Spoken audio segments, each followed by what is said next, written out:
St. Thomas University Journalism and the New Brunswick Beacon present The Basement Files. Welcome to this week's edition of The Basement Files. I'm Emma Chappell. I'm Oscar Baker III. And I'm Connor Brown. Our top story today is the election. The results are finally in. Liberal leader Brian Gallant has ousted former Conservative Premier David Alward. Gallant's Liberals unofficially hold 27 seats to the Conservatives' 21 and the Green Party's 1.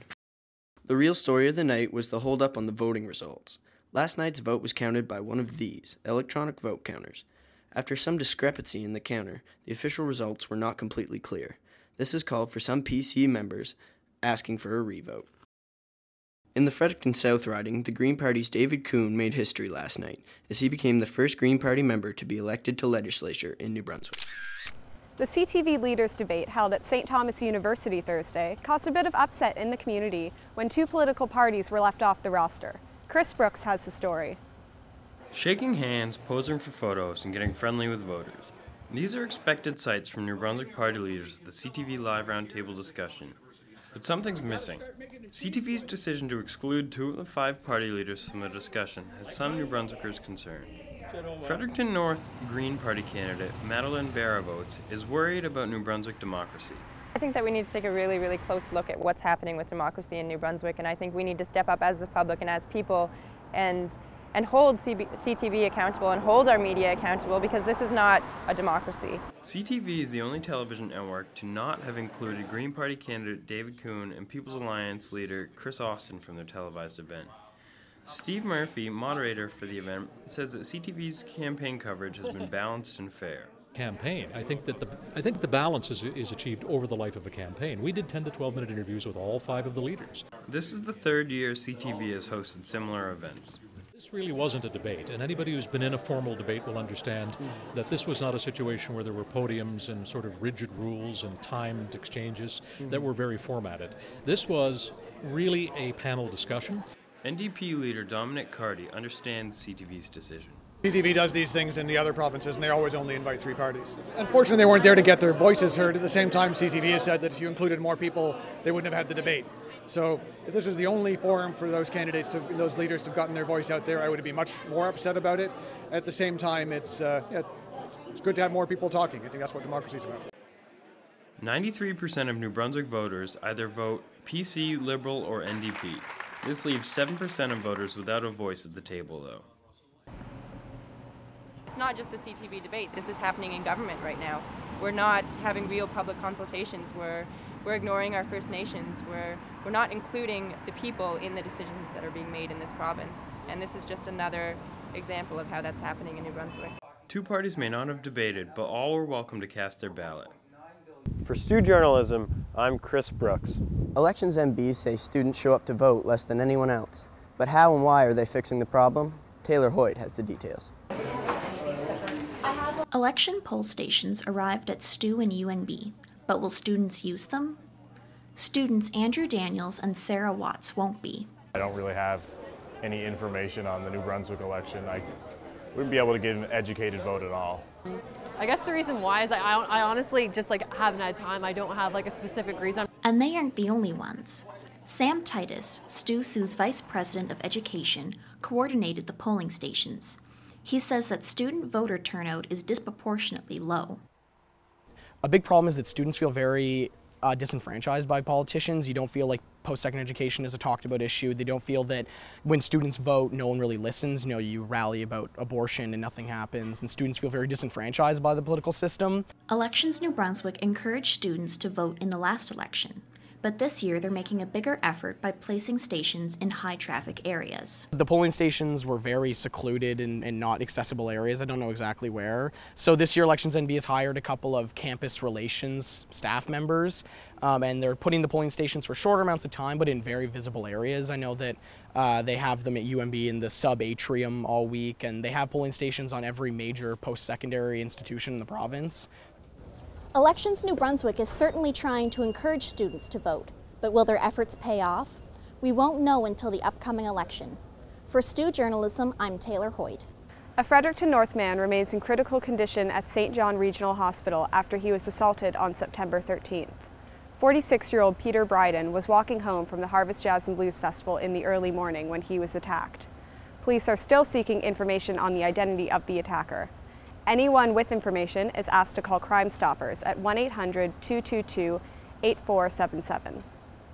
What do models, mechanics, and mothers have in common? They're all titles for the Green Party candidate in the Fredericton North riding. Elizabeth MacArthur has a story. Madeline Bareboats has traded her days of walking the catwalk for canvassing the streets of Fredericton North. Hello. Hello. Hi, my name is Madeline. I'm running for the Green Party here in Fredericton North. Okay. Are you a voter? I'm a voter, yeah. Have you voted yet? Not yet. Do you want to vote green? Her modeling career began at the age of 15 when her dad took her into a modeling agency in Toronto. You're meeting new people all the time, and it really pushes you outside of your shell, and it pushes you to grow up because you need to find your way around. You need to schedule your day. You need to make sure that you can fit everything in and that you still have time to eat and take care of yourself and sleep a little bit. And so it really pushed me to grow up fast. Madeline wanted to make a difference and bring change to the community, so she decided to take matters into her own hands. Politics is a dirty word for me, and I'm working on the grassroots level, and ever since I moved here I've been volunteering and I've been very involved in the community, and I've butted heads with government, I've been to protest, I've been working with all these different groups, but it took somebody asking me before I even considered running for politics. Her father, Peter Bareboats, came from Ontario to help. I told everyone I left in Ontario that I'm coming here to get my daughter elected. Madeline has her hands full being a mother, a volunteer, a student mechanic, and running in an election. We find time for this. For us, this is volunteering and my job and all of the other commitments that we have and community groups. For us, that's sort of our entertainment. At the end of the day, we come home, we have dinner, and then we look at our calendar and see what meeting we're going to tonight or what event we have, what group we're going to.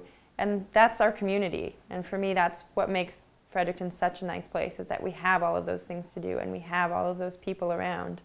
And so we are a little bit busy. For most people that know us, we're usually bouncing around here and there, and we've got a lot of stuff on our plate, but I wouldn't want to be living any other way.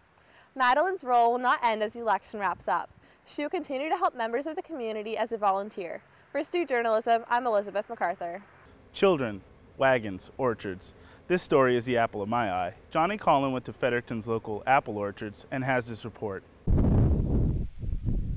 Autumn's in the air and apples are on the trees. It's that time of year again, and people of all ages are enjoying the short season while they can.